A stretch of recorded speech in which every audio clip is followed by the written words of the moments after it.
house. It's good to see y'all in the house. Clap it up for yourself one more time. This is Power, presenting opportunities where everyone rises. We offer this outreach every second and fourth Wednesday of each month. We've been doing this since February, and some of your faces look so familiar, and I'm glad you've been with us all of these months. Clap it up one more time for yourself. All right.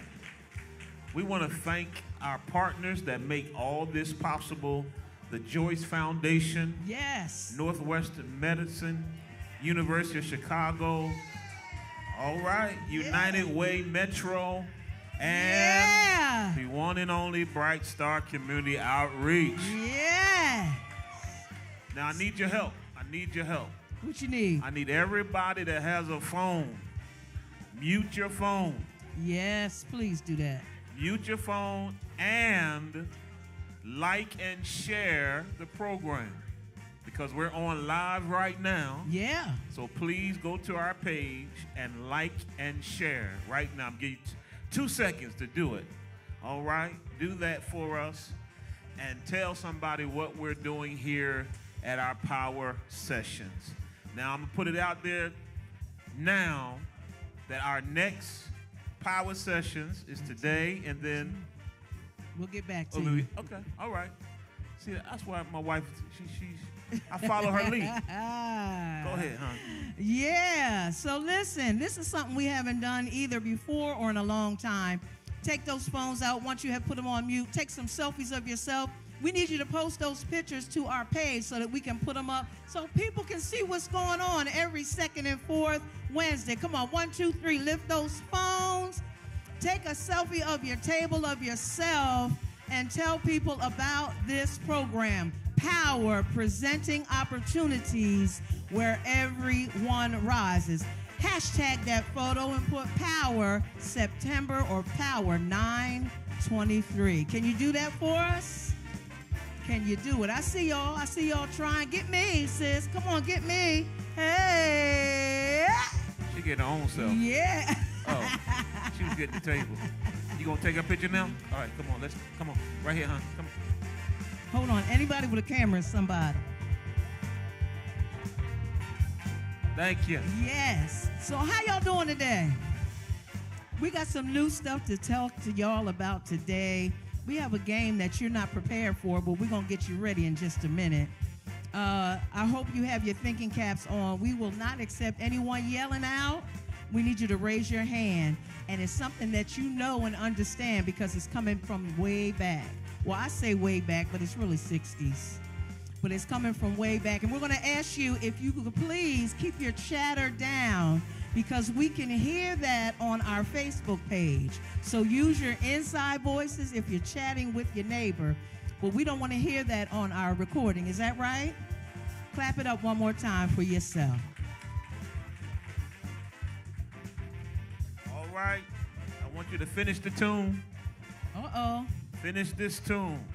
And what's the person going to do that finishes one of these tunes? What's going to happen with that? They're going to win something. They're going to win what? A gift card. For how much? I don't know. $50. Oh. We made it a little harder this time, so you got a little extra 25. Please keep your chatter down because we can hear you on the stage. Thank you. You want to start it? You can start it. All right. Pick one. Finish this tune. We'll take the first person that raised their hand. I'll be looking. Go ahead. Now we're up in the... No. Keep your hands up and don't yell out the answer. Let him finish. Thank you. Now we're up in the blank, blank, blank. Getting our blank at bat. I see a hand in the red right there. Hold on. Oh, yeah. If you're going to sing it, I'm going to follow you. That's right. If you're going to sing it. Come on, sis. Oh, she don't want this money. Let me find somebody else that want to do it. For real? For real? Okay. I saw Miss Deborah. She was the second one I saw. You go. Yeah. Okay. So you read it, leave the blanks, and let her tell us what it is. Now we're up in the big league. Getting out, turn that back. Uh-huh. Long as we live, you and me, baby. It ain't nothing wrong with that. Well, we're moving on up. All right. Give her $50. Yeah. She said the stuff I didn't even say. Clap it up for Miss Deborah right here.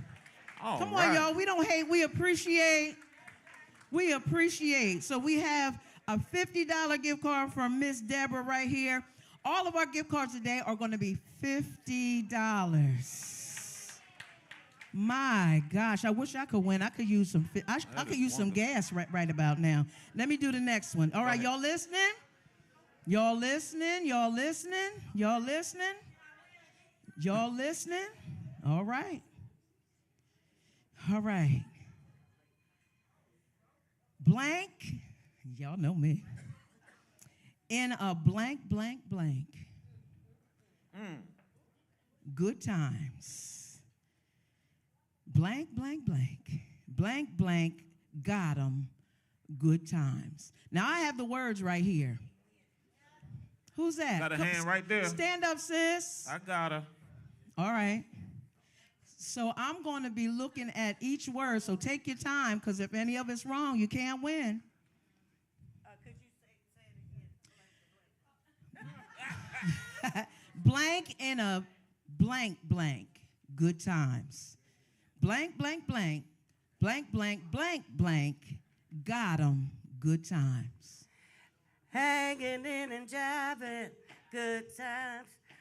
Temporary ripples, good times. Scratching and surviving.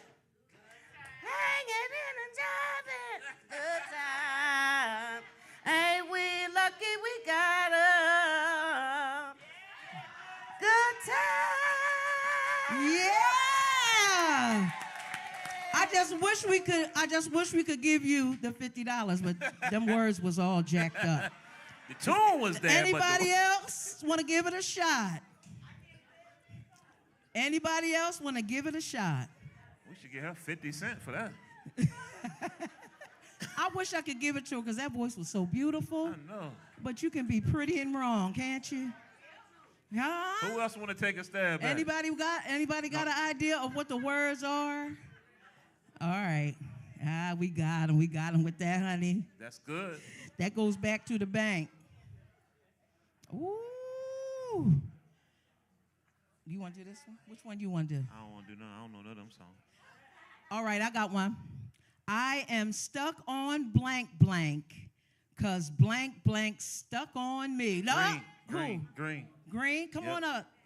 You right in the front so you can get up with these beautiful eyeshadow. I am stuck on Band-Aid cause Band-Aid stuck on me. I am stuck on Band-Aid cause Band-Aid stuck on me. Yeah. Nope.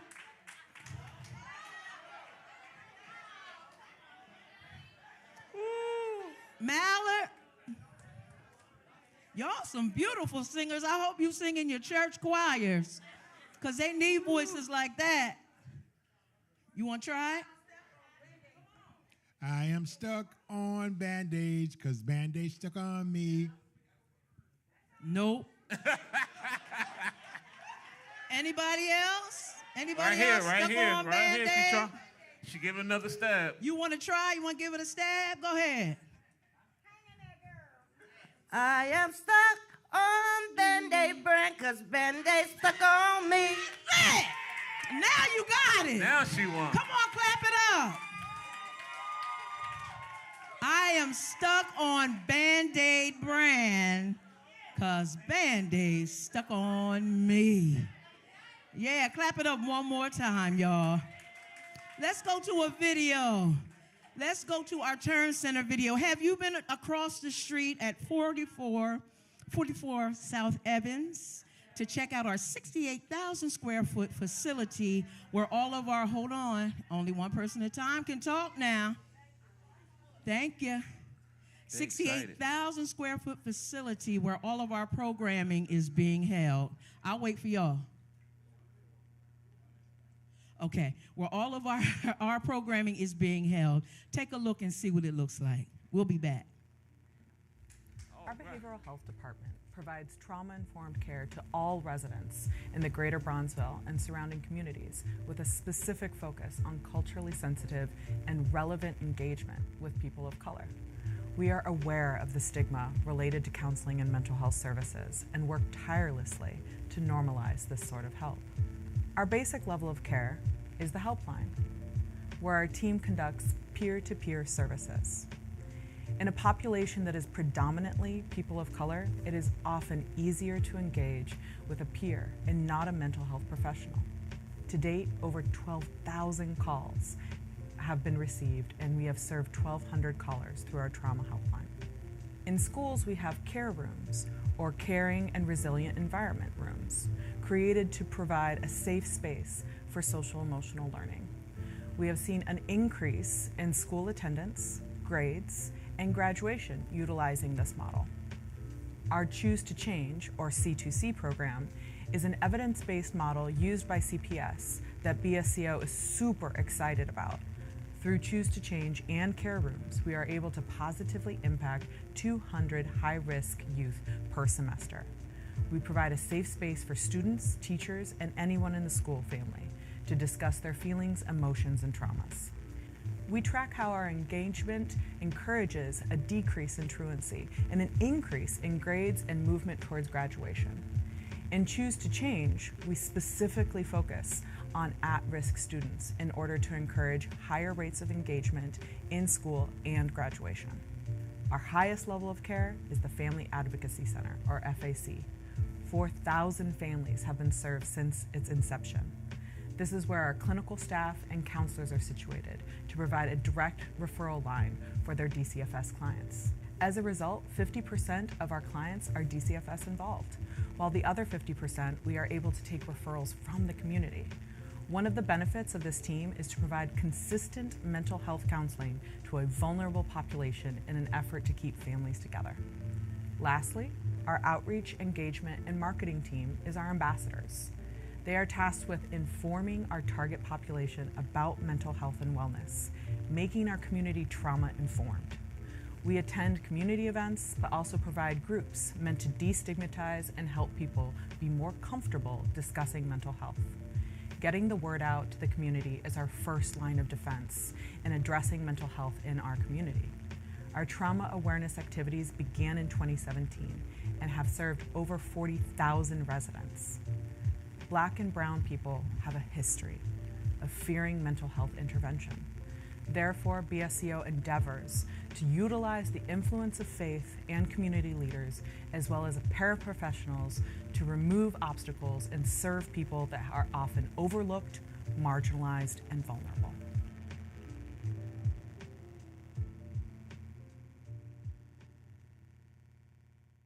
One more time. Y'all sound full. I said, let's clap it up one more. Where my table beaters at? Where my table beaters? Let me hear ya. Yeah.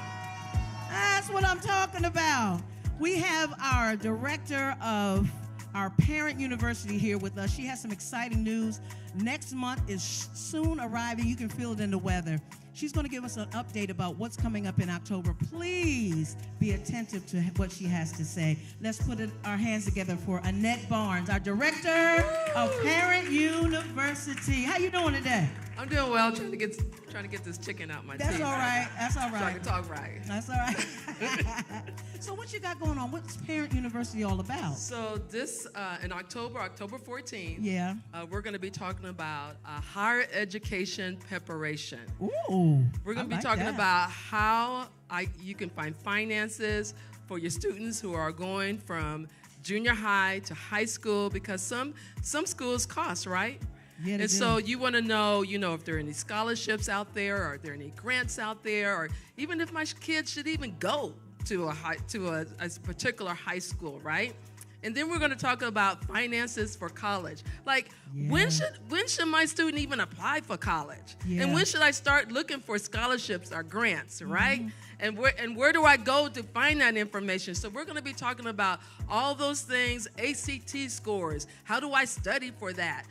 How do I even study, right? Yeah, What are yeah. good study habits so I can make sure I have my child has the grades, have all the lessons that are needed to go to the classes, to the success, to be successful, right? Set 'em up. Because if you're going to, like, let's just say if you're going into be a construction worker, Yeah. or even someone who does AutoCAD, right? You need to know some math, Yeah. right? And I'm not talking about 2 + 2 is 2. No, that's about it for me right there. You need some trig, right? Geometry. You got to understand all angles. You got to understand all that. Well, guess Awesome. what? If they don't take any math in school, they're going to go to college. They got to go all the way at the beginning. So they got to complete all that stuff in high school. Do you know that your child can go to school, graduate from high school with an associate's degree? What? Did y'all know that? Yeah. So you need to know, how can my child already be ahead of the game? Now, how can we register? What is it? What is the registration, and when will it be available? When is open enrollment for registration? So you can go to Bright Star Community Outreach.com. You can register online, and it will be available by the end of this week. I love that. Thank you Okay. so much. Now, didn't you just have a program in September? I did. Tell me about it. Okay, so our program in September was about the kids going back to school. So we gave away book bags. Yeah. We gave away 62 haircut vouchers. And we talked about how to deal with class bullying. You know, sometimes our kids yeah. get bullied, or sometimes Yeah. our kid is the bully. You know what I'm saying? Yeah. So how do we deal with that? So we talked about IEPs. You know, how it benefits your kid. Should they be on an IEP? So we had great discussion and learning tools. Some people didn't even want to leave the class when I they went to believe that that. bullying class. I So believe it. I welcome you to come, because we have some great instructors that are coming. They're bringing a lot of great information. My name is Annette Barnes. Now, can they anybody that want to volunteer, can they contact you? Yeah, they can contact. Y'all want to volunteer? Yeah, y'all contact me. Oh, we need plenty of help all the time. So if you want to volunteer for our next, for our October Parent University, it'll be up in a week or so, and she'll have flyers at our next Power. Please get in touch with. She'll be here for the rest of the day. I will be here for the rest of the day. Good. So you Yes. can see her and get more information. Let's clap it up for Annette Thank y'all. Barnes. Annette Barnes, Director of Parent University. How y'all doing? Let's go to another video while we set it up. All right, y'all pay attention now. This is good information.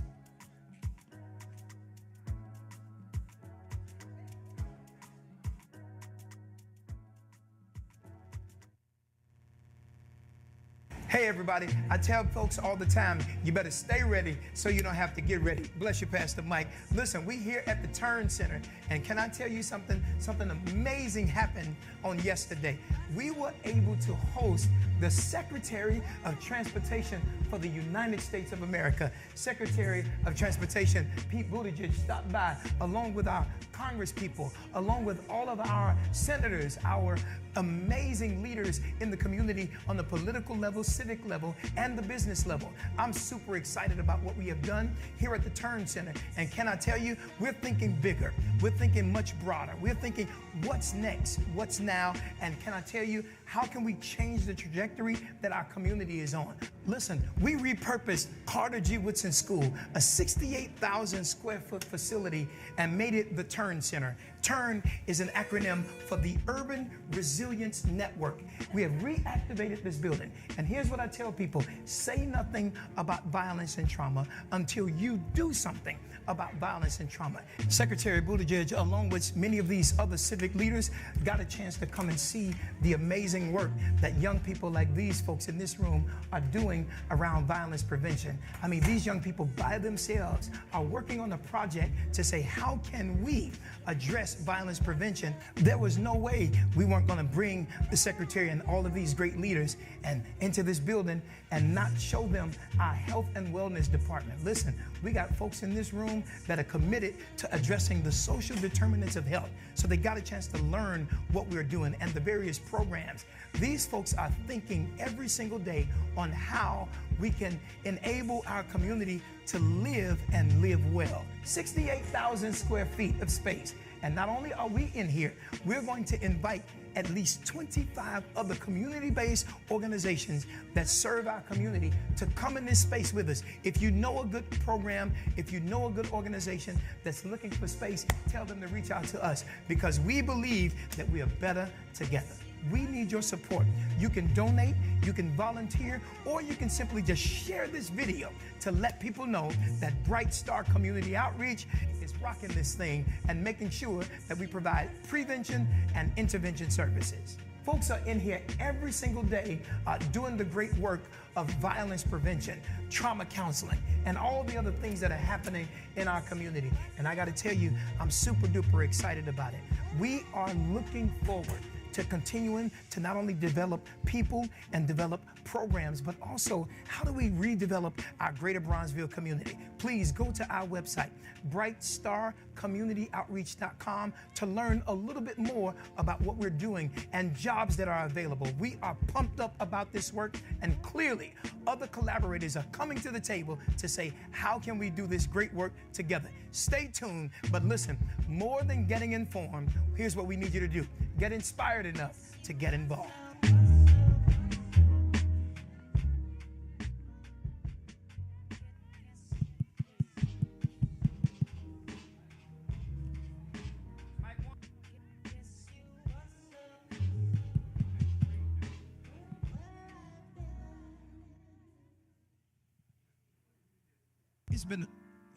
It's been a minute since I've been up here. Power, make some noise up in here. Give me some more, Phil. Let me say it again. Power, make some noise up in here. I got a question. Which table is the best looking table in the room? Let me see. Come on, put the camera on the people. I want to see. Where y'all at? Where y'all? Come on. Come on. Come on. Y'all got phones up in here? Y'all got phones? Take them out right quick. All right, I hope it's a table full of iPhones. Samsung, where you at? My condolences to you. iPhone family, where y'all at? That's what I'm talking about. All right, listen, do me a favor. Clean your lens right quick and take a selfie. I like that. Or a rowie, or a groupie, or a table-y. What we gonna call it today? Whatever you want. I want y'all to take some, ussy, that's right. Take some pictures with your neighbor. And now listen, the one that's trying to hide, they trying to hide from the IRS. Get their ear. Get their ear. That's all I got to say.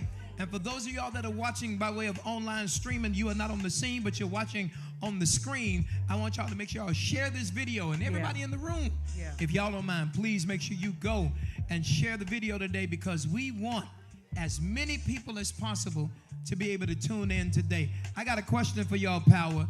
Do y'all always enjoy the Vaughns or what? Joni Vaughn. Come on here. Come on. The hostess with the mostest. Come on, it's my family, The host with Pastor. the most. Yeah. Thank you. Don't they do a fantastic job? Oh, thank you so much. And I'm so grateful. You know, I have a lot of things that tend to go on, and I don't always get the privilege to be up here with you all. And so today, I count it an honor, yes. y'all let me hang out with, Yes, thank you. with y'all today, and so I'm so grateful. And another individual who's up here who also helps to lead our education department at Bright Star Community Outreach. I need y'all to go crazy. I've been knowing her since we were children, and right across the street, the Turn Center, you know, formerly Carter G. Woodson Charter School, Woodson South, that's right.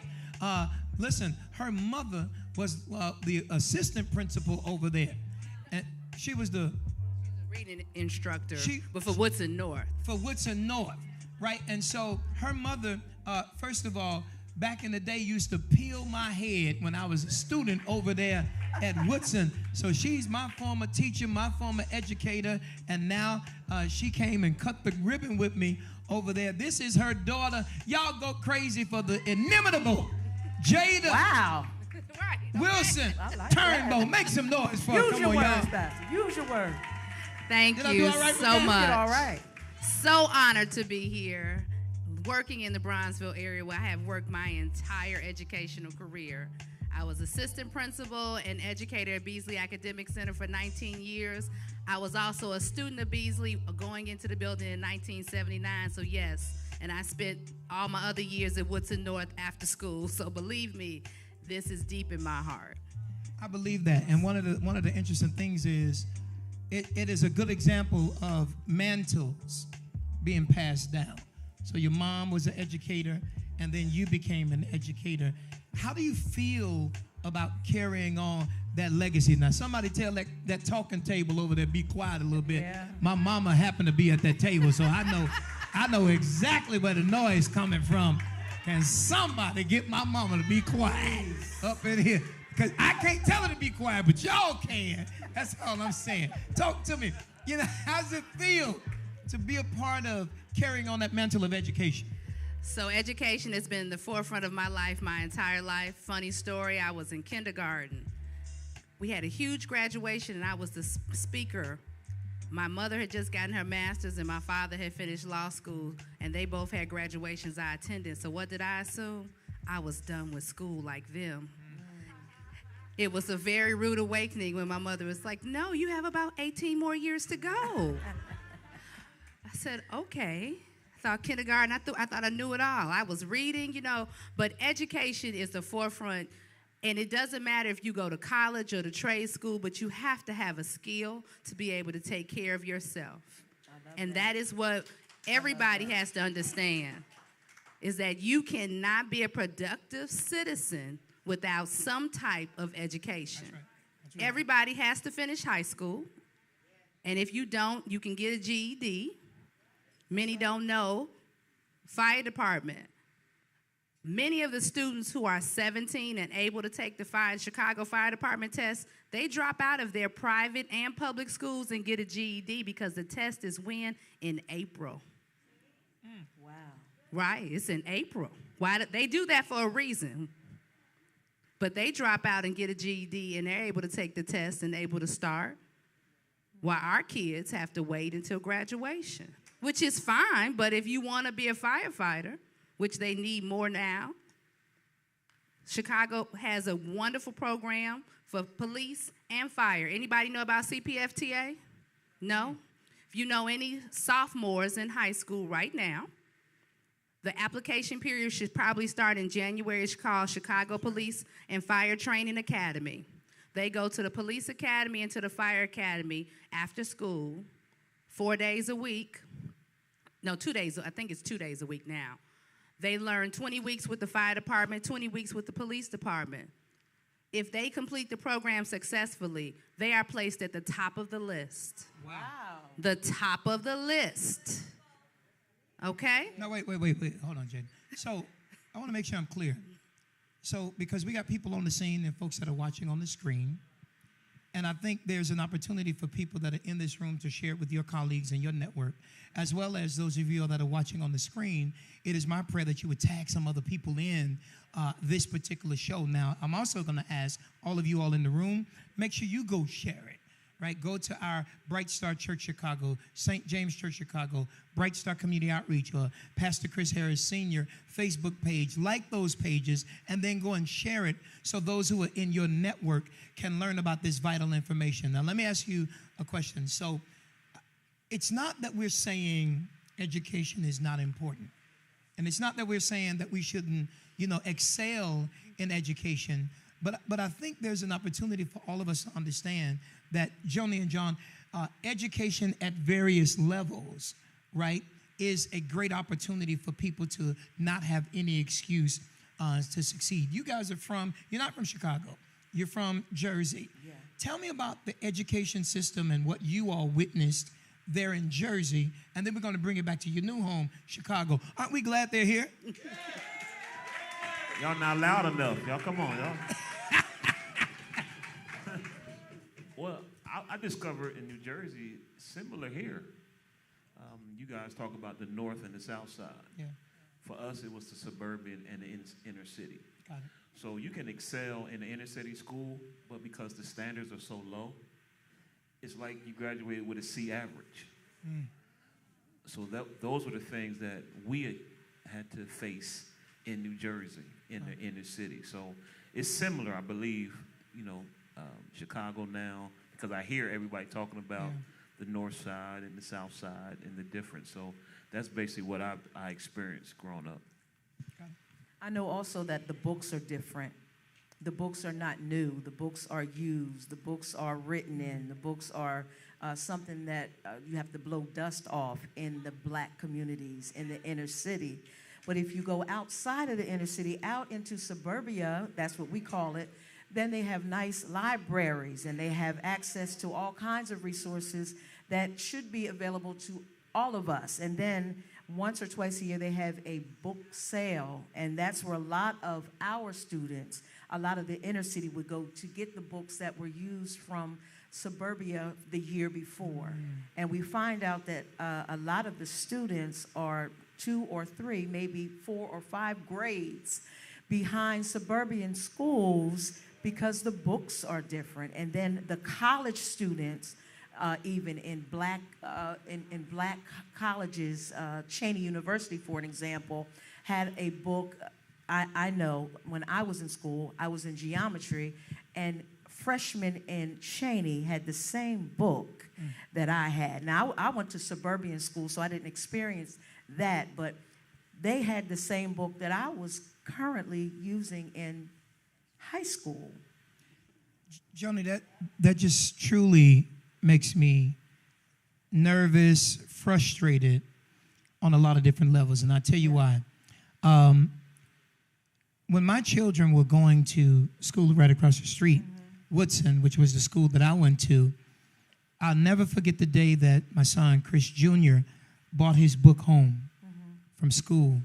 And I opened it up because he asked me to help him with his homework. And I opened it up, and what blew me away was my name was in the book. Wow. Wow. That my son was currently learning out of. Now, I want to be clear. Chris Harris' name, mine, was quite a few lines above where Chris Harris Jr. wrote his name to learn. And it said several things to me, Jada. First of all, they clearly don't invest in our schools in the way that they should.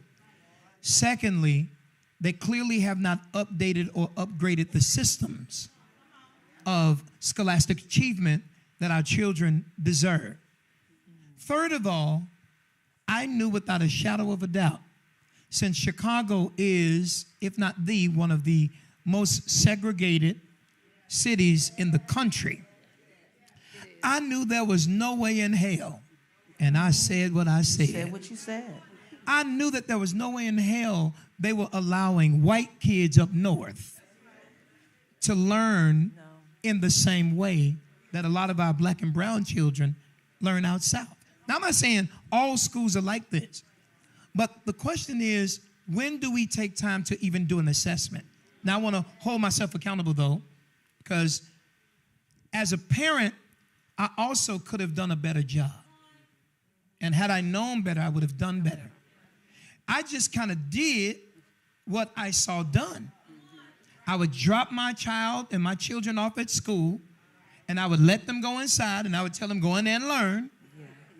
Right? And I thought I was doing the right thing by taking them to school.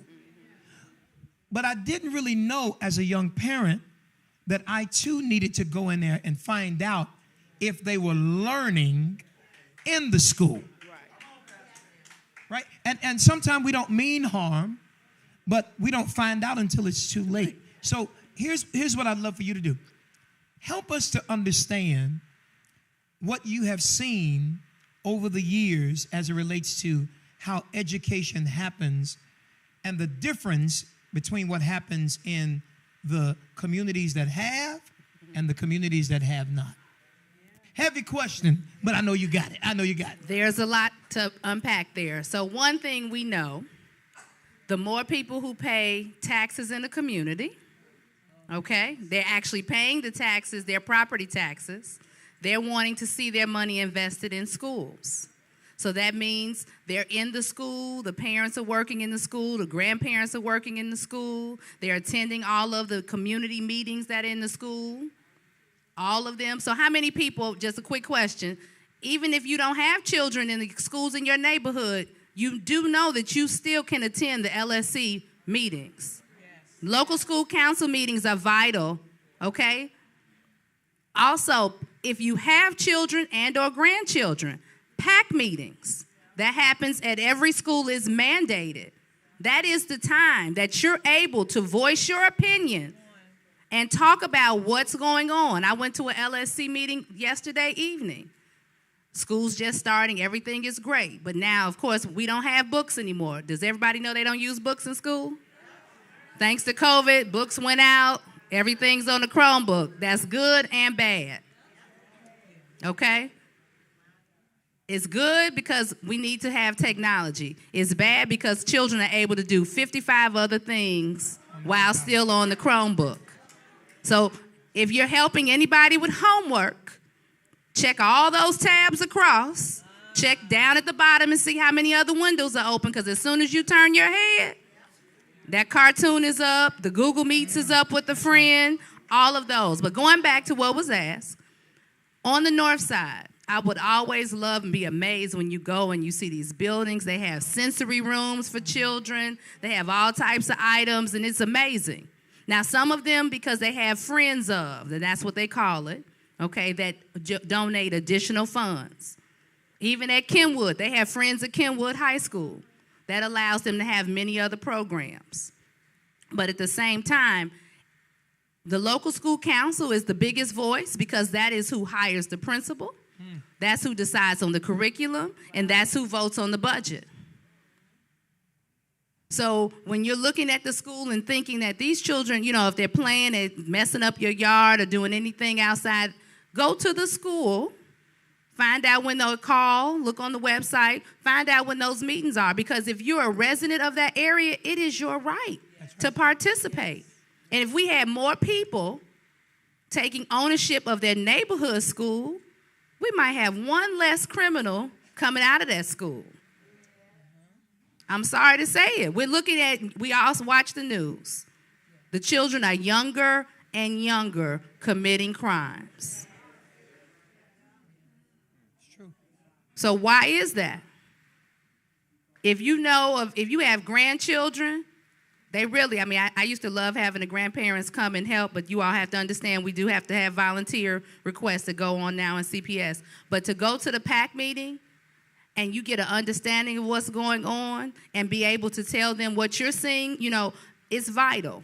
And it helps the schools. Well, let me say this, and I want to make sure everybody understands what that is. So LSC, okay. Local School Council, and PAC is Parent Advisory Council. That's right. Okay. And you got to know the difference between the two, right? And where you fit in and what you can do. And I think it's pretty amazing, you know, a lot of the things that you have seen and what we continue to see. Now, let me just come to the audience for a second. I want you all to just tell me, on a scale of 1 to 10, how would you rate school academic performance in the schools you are either connected to or you're aware of? That may be the school that your child goes to, school that is on your block. What do you think? Scale of 1 to 10. All right? Just call out the number, not the name of the school. We don't want to put the school on blast. Nor the principal. Right? Nor the principal. Because that's not what we're trying to do. But what I'm trying to do today is talk to us about the issues that are prevalent in our own community so that we can become part of the solution as opposed to just sitting at Power talking about the problems. Y'all didn't say amen and you didn't clap on that. That's what accountability is. Because here's what I believe. Look at somebody right now better looking than you are. Come on, look at them right now. You see 3 of y'all won't look at nobody? Must be the sexiest thing in the building. Go look at somebody. Don't you be like that. Look that neighbor in the eye and say, neighbor, say nothing about failing schools until you do something about failing schools. Clap your hands if you love education in here. You got to do something. You got to be a part of it. You got to ask, what is my role? How can I be a part of the solution when I have identified the problem? What can I do? We're going to talk about that before you go today. I saw one hand. Scale of 1 to 10. 7. Anybody else? Come on. A 10. Excellent. A 5. A 10. Come on. 6. Anybody else? A 5. A 7. Come on. Anybody else? Want to call them out? Come on. A 9. What else? All right. Anybody else? Now. You got one over here. One more hand. A 1. All right. Anybody else? All right. Now, how many of you all can honestly say, and let's be honest, don't forget you in a church building. How many of y'all can honestly say, I don't even know. I just don't know. Raise your hand. Raise your hand. That's who I want to talk to. I want to talk to the people who raise their hand, and thank you for your honesty, who can say, I really don't know. Because what I'm hoping we can do is build an army of people who know. Because when you know better, you'll do better. Am I right about that? When you know better, you can do better. And I think, so I'm chairman of what's called the Greater Bronzeville Community Action Council. And that's all schools that are in the Greater Bronzeville footprint. What we call Greater Bronzeville is 67 South, 22nd North, Lakeshore Drive, Dan Ryan. How many of y'all live in that footprint? 67 South, 22nd North, Lakeshore Drive, Dan Ryan. Raise your hand real high. Let me see you. All right, excellent. Do you not know that there are enough people on the scene and watching on the screen who can help us, here's my goal, to make sure there are no empty seats in the LSCs of every school. The local school councils, let me tell you, in my partnership with Chicago Public Schools and other schools, what they say is, Pastor, we're trying to find local school council members to help lead the vision of the school, but we can't find the people. And I'm like, I feed them every other Wednesday. They sitting in the room every other Wednesday. And wait a minute, there are people who want to get involved, but they just don't know how. Hold on. There are people who want to get involved, but they just don't know how. Wait a minute. But there's another problem. There are also schools that really don't want a lot of LSC people. Right? Let's just be honest about it. Because they know, and here's what I tell people, if you invite me to the table, you're going to hear my voice. Now, I'm not going to come in and be a rubber stamp for you, but I am going to make sure that I hold you accountable. And that's what we have to do. And so I think all of you all who said, I really don't know, I want to invite you to join us in finding out what the state of our Greater Bronzeville schools are and beyond. Because some of y'all don't live in Greater Bronzeville, but we can connect you to those community action councils and say, how can you get involved there? Now, talk a little bit more, Jada, and educate myself, Bishop, Joni, on the role of an LSC. I don't want to move past that, right? You've experienced this, and also talk a little about the pros and the cons.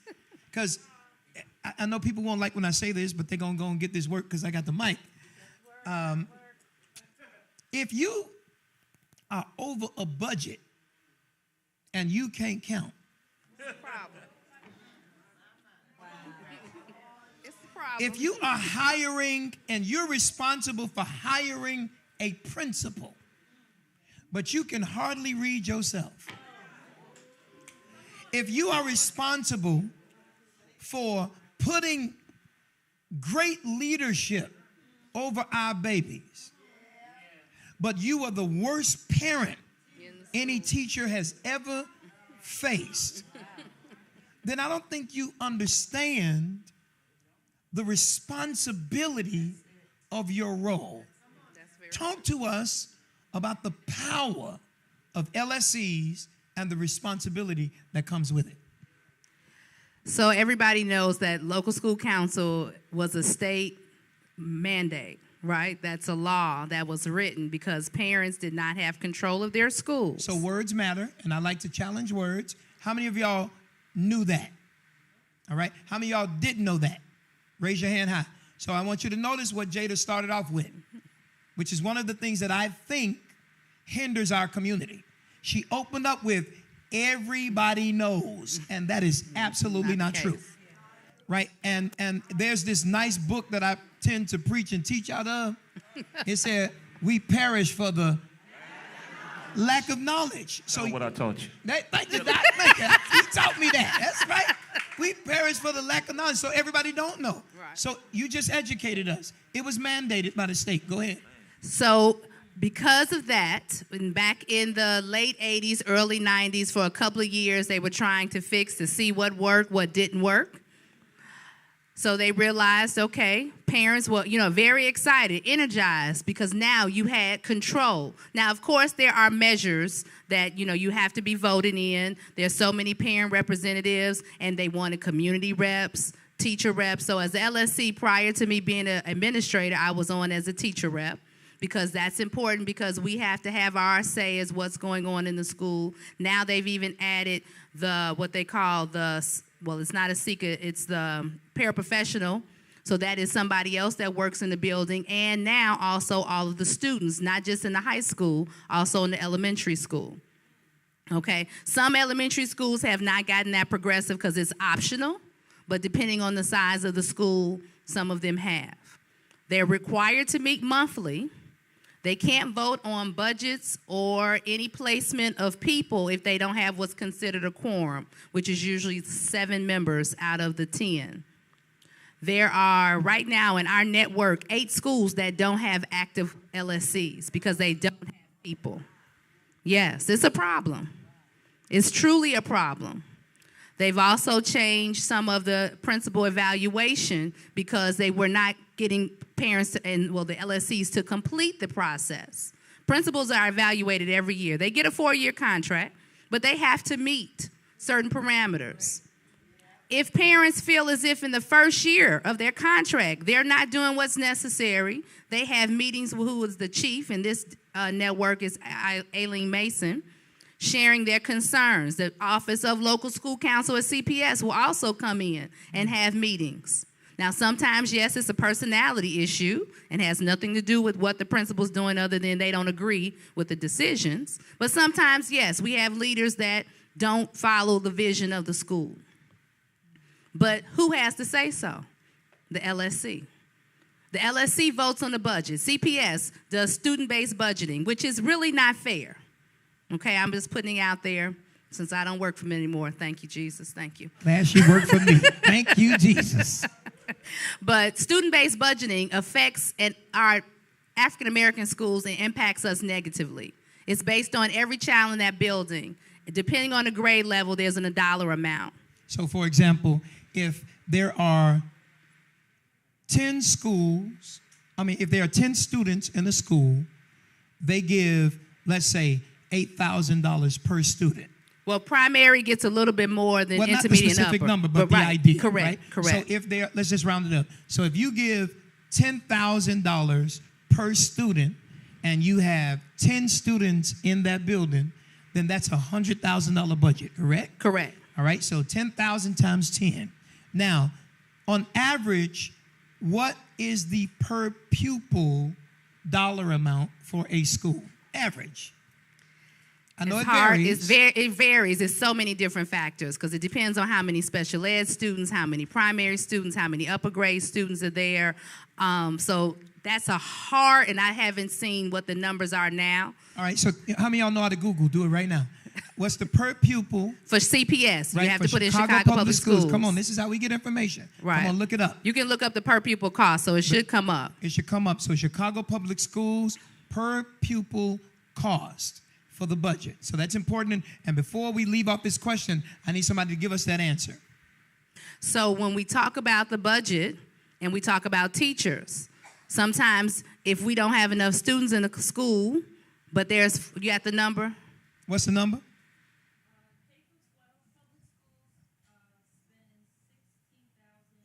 K through 12 public schools, 16,000.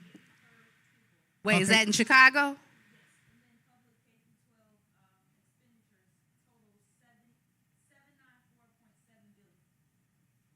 But wait. Was that CPS though number or was that the state number? Okay. What do you have? Come on, who else got something different?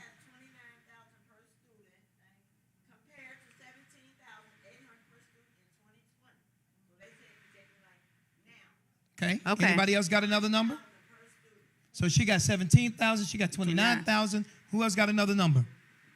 I saw a hand in the back. Is that what you had? All right. Is that what you got?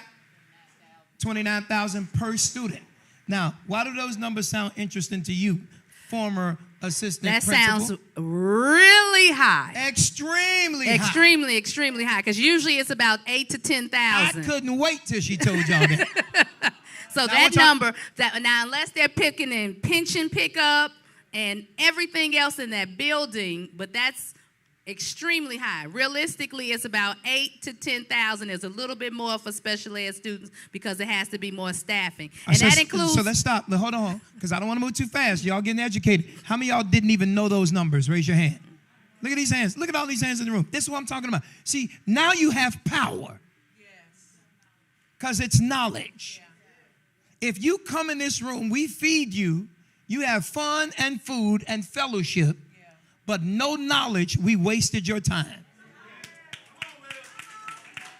Now you have power, and you now have the ability to do the proper research like I just asked you to do, and then go to the school and say, hey, how much money do they give each child for education for the school year who goes to this school?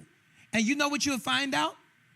If you go to one south of Roosevelt Road, the numbers are going to be significantly different than those who go to school north of Roosevelt Road. And let me tell you what's even worse.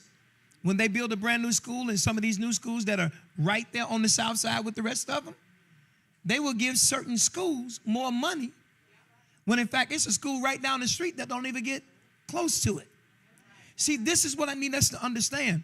We perish for the lack of knowledge. And when you get knowledge, you have power. See, that's what we come and bring you in here to give you knowledge so that you can speak truth to power. Because guess what we're going to do? We're going to do an assessment of how much money they give every school in the greater Bronzeville community, and we're going to go ask for some more. Oh, I thought y'all would clap better than that. We want them to write the check. Everybody say, write the check. Come on, you just said it better than that. Say, write the check. Now, here's what they will say. They will say, well, you only got 100 students in the school. You know what? You're right. We counted that it's only 100 students in the school. So why don't we go ahead and talk to our legislators and ask them to change that rule? Because if it's just based on taxes, when the South Side going to catch up? We're fighting a losing battle. Because if there is no development in your community, then nobody can purchase a home. And if nobody can purchase a home, they can't pay taxes. And if they can't pay taxes, then they can't take that money and give it to the school system. Because the reason your penal institutions, your prisons, and your jails are filling up is because the schools are not educating. I'm still thoroughly convinced that the best violence prevention, I'm going to see if I can get 20 people to clap in the back who fool because we fed you, is access to a world-class education that leads you to a world-class job, employment, household sustaining wages, and see if y'all clap on this, and entrepreneurship. That's what we're working on. How do we educate our young people? Because a lot of them, they were saying, you correct me if I'm wrong, a news media report came out in the Washington Post, in the New York Times, saying that because of COVID, students are now nationally behind 3 to 4 years. Is that right? That's correct. So here's the question. If COVID put them behind 3 or 4 years, Think about the schools and the students that were already 3 to 4 years behind before COVID. So that means our students are 6 to 8 years behind. And you wonder why they dropping out? You wonder why they're class clowns? You wonder why they ain't going to school? It's just like me. I didn't want to go to school if it was test day because I didn't know the stuff. Can you believe I did that? Of course I. Listen, this is a true story. Your mother had a comment. Listen, my mama right here in the room. I would act a fool. And it wasn't because I just wanted to be a class clown. Here's the truth. I just didn't want to look like a dummy. And I'm looking at the test and I'm like,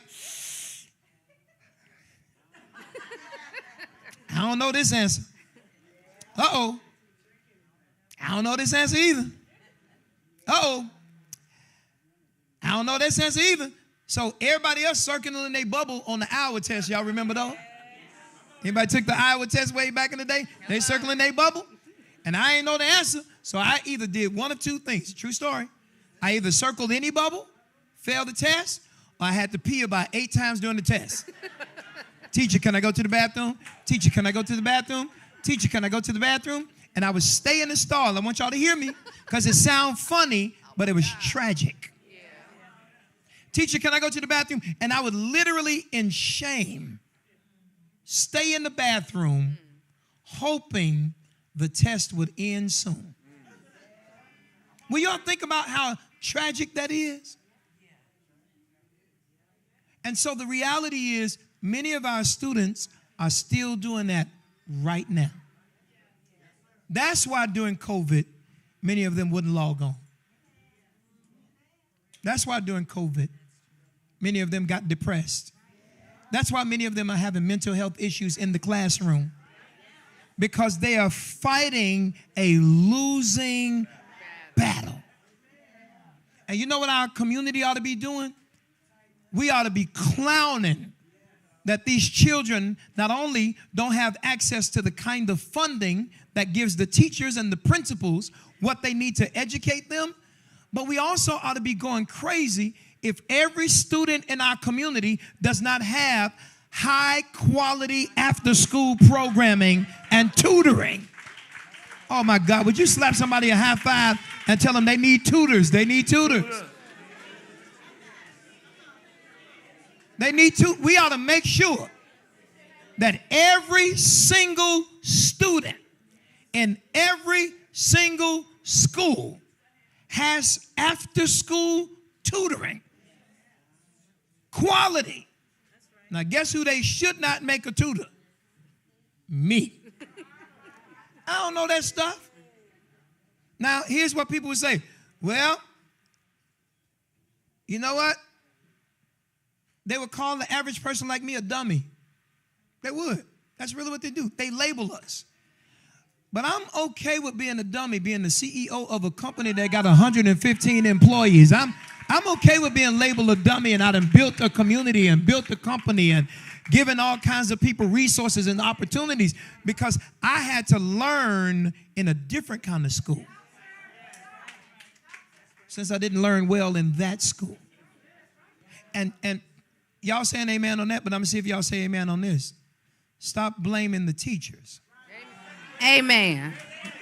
Amen. Oh, y'all done got quiet now. See, I didn't get one clap.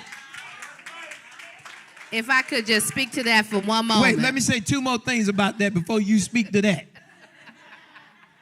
Our child come home talking about this the teacher, and then we go up there and cuss the teacher out. Cuss the principal out. Come on, y'all talk to me. And then your kid come home talking about it wasn't me, and then you walk up there, wasn't there, and talking about it wasn't him, and you don't know the school child versus the house child.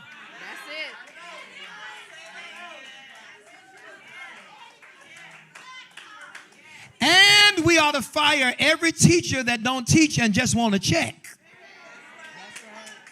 Y'all done got quiet right there.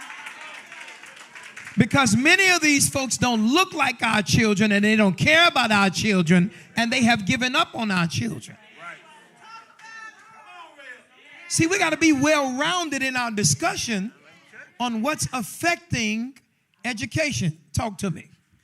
So when we talk about teachers, I was green, excited, going into classroom learning in a great learning environment.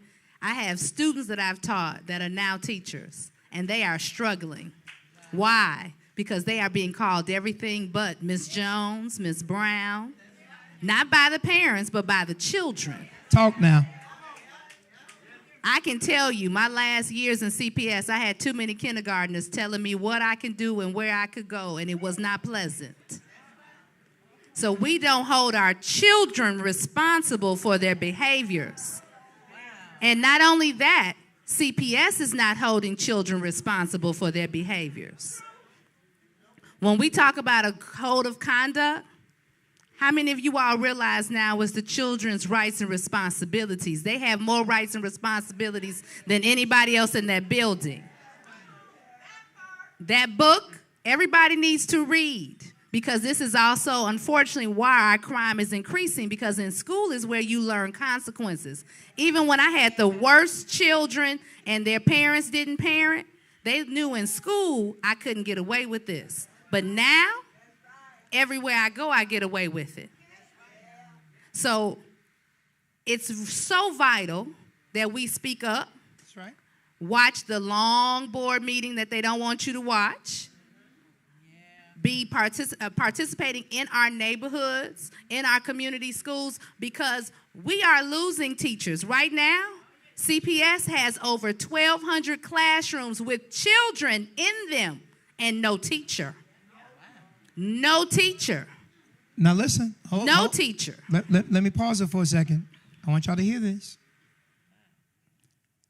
And this is important. What she's saying right now, and Christian, come on in.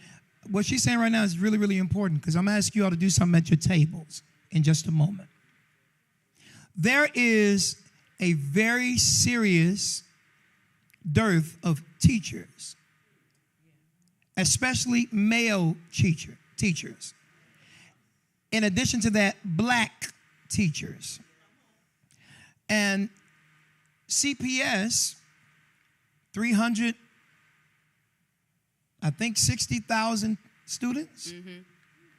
360,000 students in about 600 schools. And in those schools are teachers. How many teachers are in the teachers union? I think about 30,000. Yeah, it's about that. About 30,000 teachers. And check this out. The vast majority of them are not black. While 90+% of the students are black and brown. So look at the cultural divide. Right? And I'm not saying that it just need to be black and brown people educating black and brown kids, because I had some amazing white teachers. For one in particular, she was my first crush, Miss Kramer, right across the street. Remember, my mama sure remember. I love Miss Kramer. Miss Kramer was amazing and really, really took time with us. And I need you to hear this. There is a serious absence of teachers, and let me tell you what CPS is doing, but wait, out of desperation. They are putting people through short-term programs who never wanted to be a teacher, giving them a certificate, and then putting them in the room and saying, teach these kids. I got one better. This is true. Hear what we're saying. That's true. They are also, are you ready for it? They are hiring teachers from the Philippines. Administrators are looking at resumes from teachers from the Philippines. Now, how many of us have had phone calls and don't like talking to people who are not in America, unfortunately? Okay? So can you imagine, and when your child walks in that room, and these are people who have been educated in Manila, and they're bringing them here on a work visa. Listen to how serious that is. So when as administrators, I have friends who are like, I don't think I can do that. And I can't even get a video of you teaching. Because when customary, you want to see who's going to be in front of your children. We would go to the school and see them teach in their building. We'd have them come do a lesson for us before you get hired. And I'm going to be the bad kid. I'm going to be that one that's going to keep you on your toes. But when you're already coming to America from the Philippines and you got to learn about American culture, then African-American culture? It's tough. Let me say this. And if I was to defend CPS, if there was a defense, what do you do when you don't have a pool to pull from? Right. Because we got to be balanced in the fact that CPS is desperate.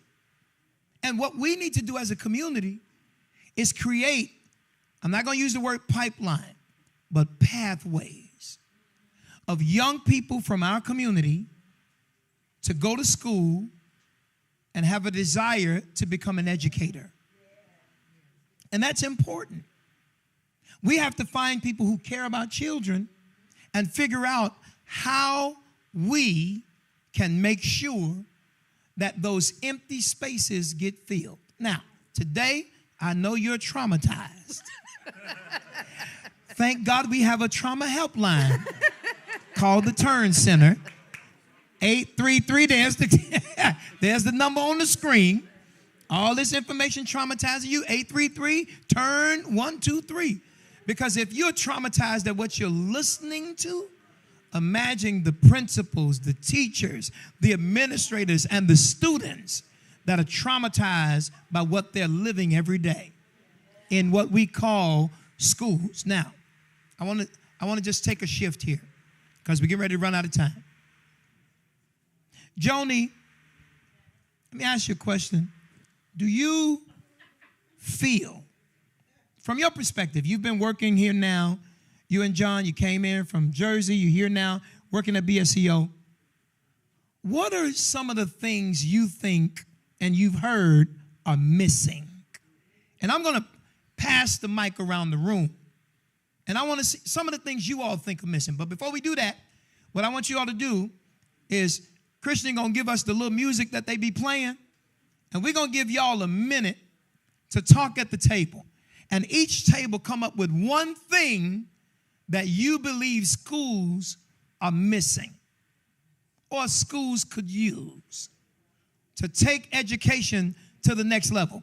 All right? So y'all got 2 minutes. The first minute, I want you to choose a captain at your table. Now, if they don't volunteer, volunteer them. Choose a captain that would speak for your team. Love it. And then you all will tell us what you think is missing. So y'all talk now, and Joni's going to start, John's going to start, and then y'all going to talk to us. Come on, take some time. Well, I believe we need, you want me to start now? We'll wait on them. Oh, we're going to wait.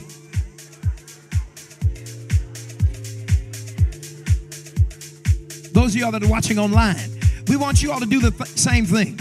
Go to the chat right now and put in the comments what you believe is missing. Technology is missing. Blah, blah, blah is missing. This and that is missing. Come on. Say it in the chat. Say it in the comments. Things you think are missing. Y'all got 90 seconds.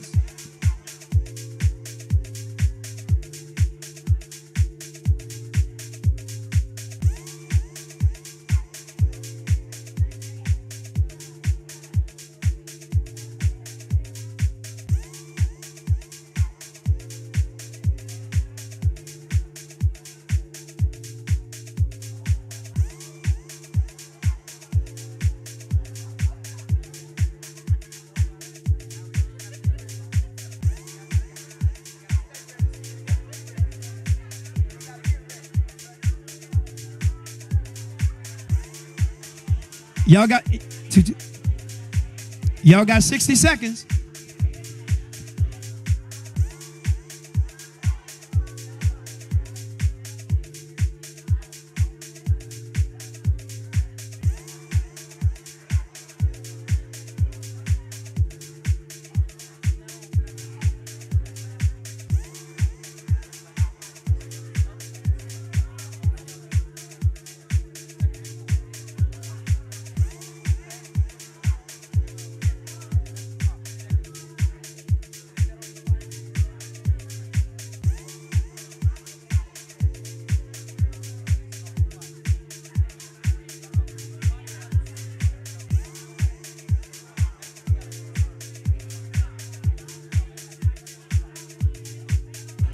Y'all got 20 seconds. Keisha, give me the power flyer. Y'all got 20 seconds.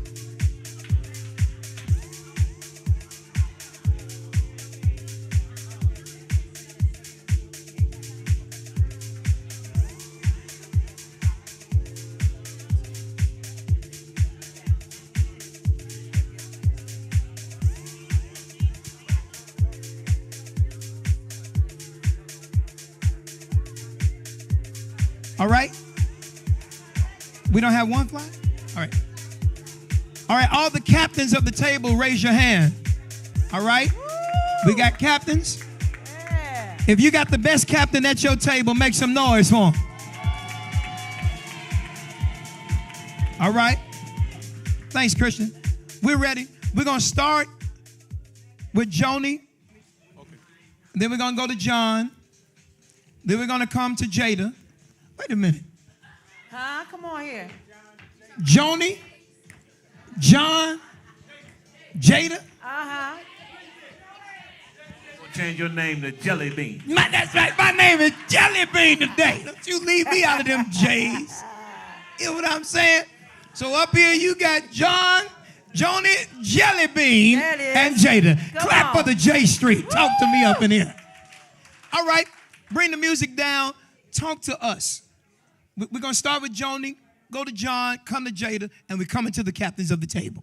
I think mentors, that's what the students need. They need mentors, and specifically, like you said, Jelly Bean, male mentors in schools, because we need the young men to be guided in a way. They need to, if we want male teachers, they need to see a male teacher. If we want male black teachers, they need to see male black teachers. So that's my opinion. I think they need somebody to help them, guide them, and show them that, hey, it's okay to be a teacher. I'm cool. That's excellent. John? Well, she took my answer. Because I had the opportunity to work for C2C. Yeah. So I saw the difference our mentors made in their life. And C2C is an acronym for Choose to Change. Change, yes. Yep. So I seen it firsthand what a mentor can do for a student, not only during the school year, but past, in their life. So I would say mentorship. What about you, Jada? There you go. My answer is lengthy. So active parenting, that parents that have supports, that are aware of what their child is doing at all times, good and bad, regardless of the fact that we get all of our grades online, that they are still coming to teacher conferences and volunteering in the school, and not just concerned with making them look cute, but then also that teachers are receiving the respect necessary to educate on a daily basis, and that students know there are consequences for your actions. When I have two friends right now, great, magnificent teachers. Early retirement. They've moved on from education. Both of them were injured by students. Injured. Seriously injured. It's a sad day. We got work to do. But listen, we got to talk about these things. I'm going to have Bishop and Joni. They're going to take these mics out there with. Who got the other mic? I saw Aaron with another mic. Okay. So we take this one. Thank you. And so it's going to be important that you all share. All right. So captains, if you will now just tell us what you think. Can we see over here? Do we need to put a camera here? All right. That's right. Thank you so much. Talk to us. Hello, my name is Lynette Solomon. I'm from Bronzeville. And I say parents and parenting because I say this because before COVID, I've been going to every LSC, you got to make it real fast. We got a bunch of tables. LSC and the other meeting. I went to the open house. It was only two parents there, me and I'm a great-grandparent. Wow. So parents, clap it up for the first captain. Next table. Thank you, Mama. All right. Tell us your name. My name is Linda Carter, and I must say that must be the consensus. Effective parenting, because they can get a certain amount at school, but if there's nothing at home, no parental support, no communication between the teacher and the parent, the student has nowhere to go. Thank you. Let's come over here. Come on, over this way. Hi. Hi, my name is Katrina Let's Green. make sure we listen to everybody. Hi, my name is Katrina Green, and I'm the head greeter of Bright Star St. James. And my table came up with, we need to put prayer back in school. Ever since they took prayer out of school, the school just been chaos. So I think prayer would be the best thing. Thank you. Right here. My name is Shh, please listen. Wilson King, and I'm from down Mississippi. So when I go into school, the parents will come and support the teachers. What we did wrong, they go sprinkles in school. That was it. We had prayer in school down south. They took it out. Now it's gone to you know what, but prayer in school. Bring it back. Next table, Aaron. That's right. Aaron, come on that table.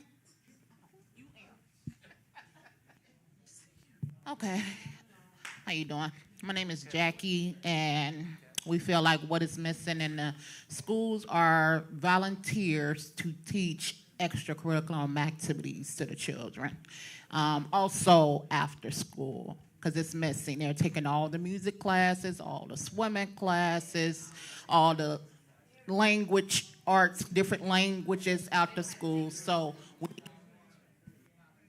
what happened to that, Mike? Volunteers, okay? Thank you. All right, right here. And now come over there. My name is Beverly Tate, and we decided that smaller classroom settings where the teachers can give more attention to each student. Got it. Excellent, excellent, excellent. Now, and by the way, I just want to raise up on this, because if we do smaller classrooms, you need more teachers, right? So that's going to be very, very important. This is why recruiting these teachers. We come over here, and then we got a hand up here at this table and back there. Come on. Hey, everybody. I'm Shar. My friends here, they wanted me to let you all know that in Venezuela, they only had 2 days of school because they stopped paying teachers. And by being here now, they're grateful because with their kids being 14 and 16, they've never had 5 days of school. Wow. Wow. Ask them, are they comfortable with me introducing them, all right? Let me know. Next table, come on. Right here in the front. Hi, my name is Janelle Harper, and I am a retired CPS counselor, case manager, teacher, all that. Everything everybody said. Use that mic closer. Everything everyone said is correct from my viewpoint. And my main thing is getting the parents in there. The school that I came from, the most of the time to get the parents in, they had to give them something, have food for them, or some kind of giveaway to get them to come in the building. Wow. Right. That's for sure. And I got tired of parents defending unacceptable behavior. I got tired of that. And one of the main reasons I left, one of those little boogers called me an old lady. I had been called everything, but I had never been called the old lady. And that was kind of amusing to me, but I said to myself, it's time for this old lady to go home. And I started making preparations to go home because I got tired of all that foolishness. And one thing that they do need is men in those schools, especially in the elementary schools, because some of those kids live in a home with nothing but women. Right. Nothing but women. So they need to see men in a different role other than standing outside doing nothing. I want y'all to go crazy for anybody who has done anything in education for a long time. Thank you for your service. Jada, thank y'all for your service. That's what it's all about. We got any more over here? All right, let me just say this, and I don't necessarily need you, Keyshawn, to put the camera on them, but I want to say this as you put the camera on me today. In this room, and the two individuals that you just heard, they just shared. Here's the reality. They shared that they are from Venezuela. They are some of the migrants who have come over, running away from terrorism. Make sure you share with them what I'm saying. And here's what I want y'all to hear. They ended up outside the church, ran into a pastor. They were welcomed inside a church. because that's what we're supposed to do in our community. Look out for people. And now I'm asking y'all to please welcome our 2 newest family members to our family. And they got 2 children that are in school. They part of the family now. Our tent just got larger by 4 people. Because one thing I do know, anybody on the outside ought to be bought on the inside.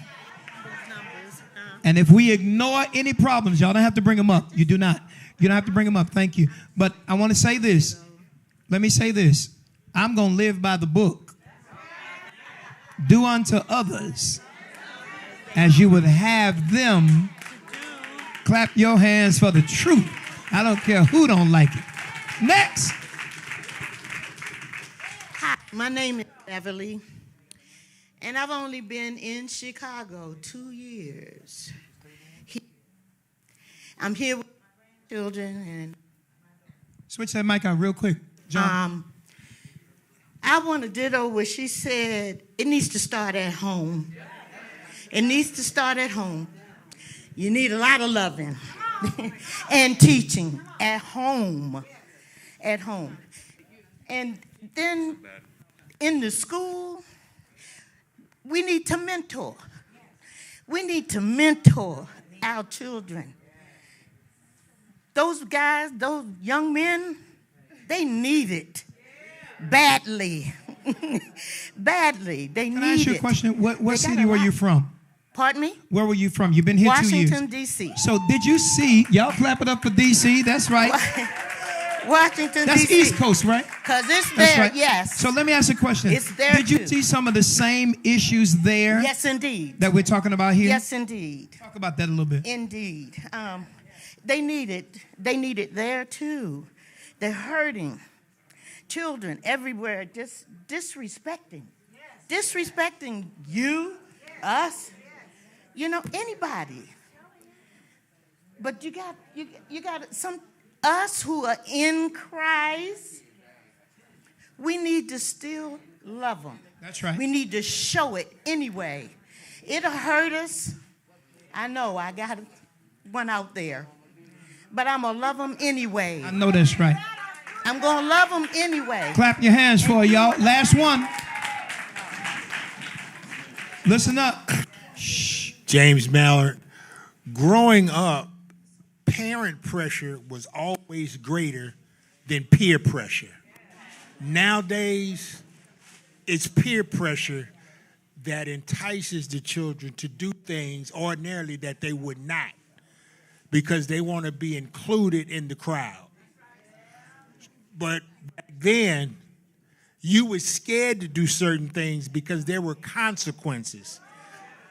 And you would get in trouble at school, and then your mom or dad tell you, wait till I get home, and you be ready to get into bed, and that's when they gonna come get you once you done took all your clothes off.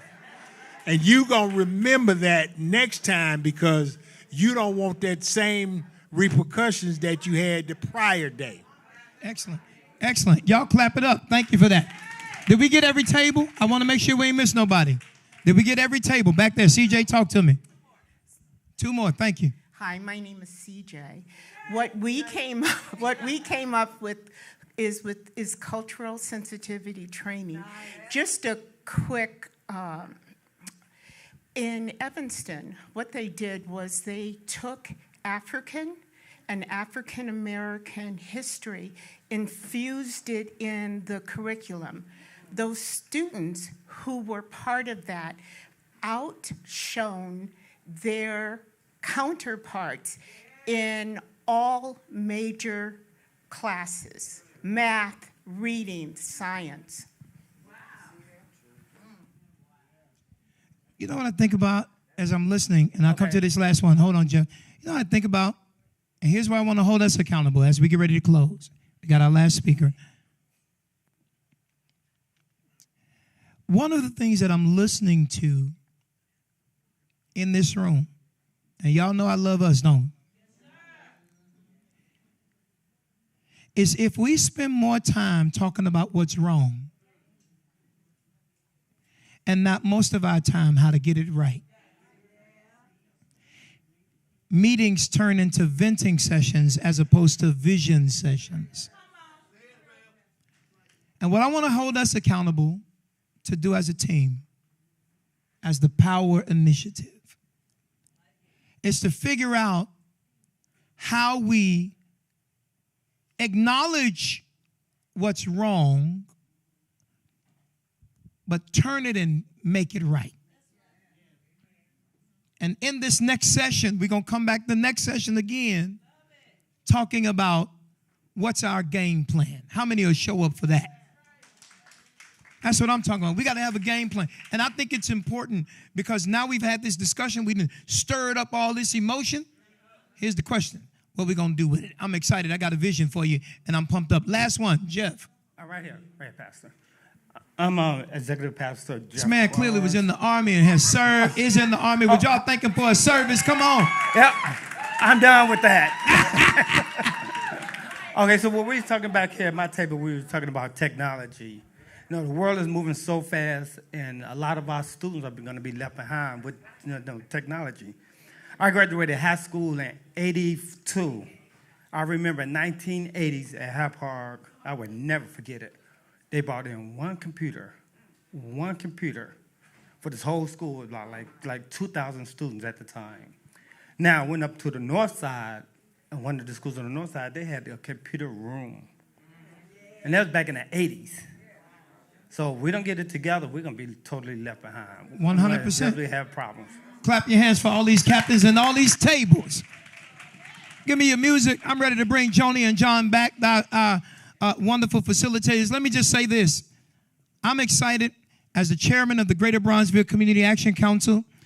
I'm asking you all, on Monday we had our meeting with all of the principals in the community. And in October, we're going to talk to all the teachers. In November, we're going to talk to the parents. And in December, we're going to talk to the LSCs, PACs, and CBOs, community-based organizations, and faith-based organizations. But while they're in the breakout rooms, in the big room, the Greater Bronzeville Community Action Council, of which I'm the chairman, we're going to have these kinds of conversations. And I need y'all to show up. And we're going to show up for our children. We're going to show up for these students. We're going to show up for these principals and teachers. But most importantly, we're going to show up for our community. Thank y'all for showing up today. Love y'all so much. Clap it up Come for Joni on. and John. Come on, put it together for our CEO. Where the table beaters at? I don't see y'all in here. Yeah. Thank you. Thank you, Pastor Harris. Thank you. Can y'all do me a favor? Can we just look at a camera, wave our hand, and tell those online we'll see you next time? All right, all right. Yeah. Let's clap it up one more time. Who wants to win this money? Let me see.